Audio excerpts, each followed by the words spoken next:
Caller పట్టుకొని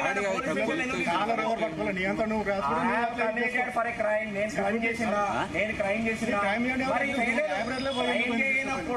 మీరు అది ఫస్ట్ మీరు ఏం చేస్తున్నారు, మీరు డ్యూటీ అక్కడ చెప్పాలి, ఇక్కడ తీసుకోవద్దని స్టూడెంట్లు అందరూ మీరు నన్ను సార్ నా డ్యూటీ నేను చేస్తాను, నా ఆర్గనైజేషన్ పని చేయాలి.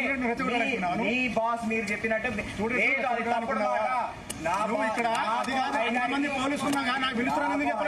తీయండి, నా ఆర్గనైజేషన్ చెప్పినట్టు ఇప్పుడు మీ ఆర్గనైజేషన్ చెప్పినట్టు మీరు వింటున్నారు. నాకు ఆర్గనైజేషన్ మీ వాళ్ళు రికార్డ్ చేస్తున్నారు, చేసిండు రికార్డ్ ఇప్పటిదాకా చేయండి. నో వే మీ వాడు you can send it to the intelligence of the not an issue. చేయండి ఇక్కడ మీరు కూడా ఏమైనా చేయండి. I'm ready. ఇప్పుడు 2 నిమిషాలు ఇక్కడ సుప్రీంకోర్టు వాళ్ళు వస్తారు, అందరూ వస్తారు.